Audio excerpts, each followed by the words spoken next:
គីស៊ូគីណូបូហេកូសាដូមូនរបស់យើងឆាប់នេះយើងនឹងណែនាំលោកឲ្យស្គាល់ស្រមោចខ្មៅបន្ទាប់មកលោកអាចសម្រាកបានដោយស្ងប់ស្ងាត់ហើយ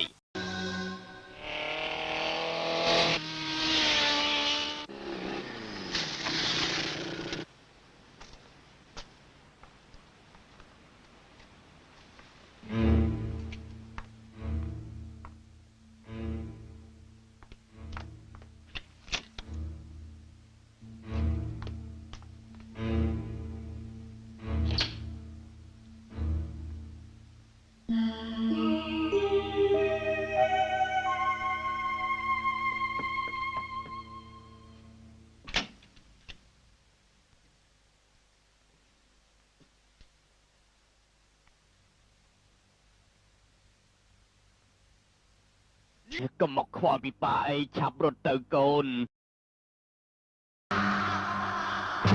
ហេតុអីបានជាប៉ានៅទីនោះដែរ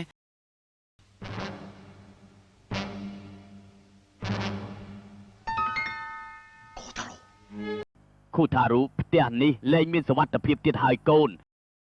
ប៉ាចង់និយាយជាមួយកូនមកជួបប៉ានៅអគារបាក់បែកមកតែម្នាក់ឯងបានហើយ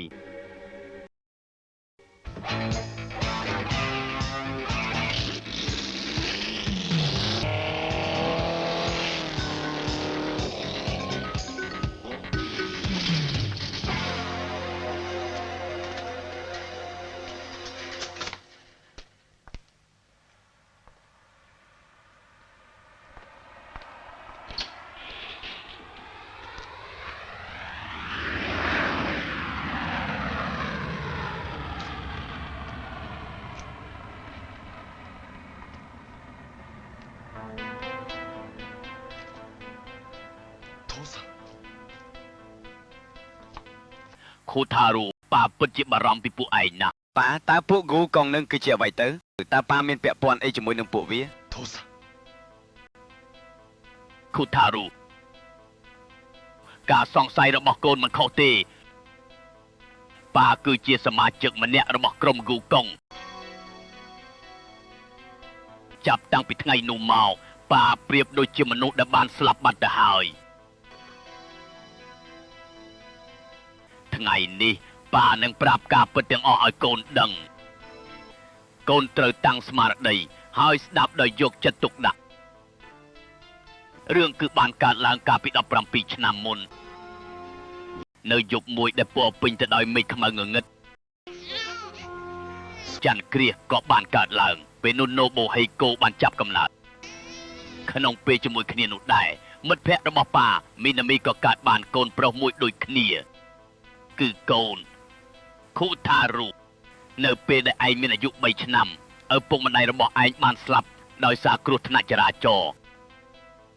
ប៉ាបានយកឯងមកចិញ្ចឹមមើលថែប្រៀបបានជាកូនម្នាក់របស់ប៉ាដែរ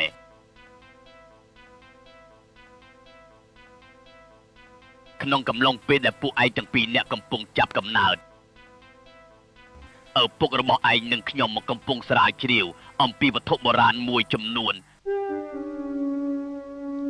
តែទោះជាយ៉ាងណាការស្រាវជ្រាវគឺត្រូវចំណាយថវិកាច្រើនដល់លើសលប់ដែលពួកយើងមិននឹកស្មានដល់ពួកយើងមិនអាចបន្តទៅមុខទៀតដោយបែបនេះនោះទេដូច្នេះហើយក៏បានពិចារណាបោះបង់ចោលជាច្រើនលើកច្រើនសាររហូតដល់ពេលមួយដែលយើងបានទទួលសំណើពីពួកគូកុង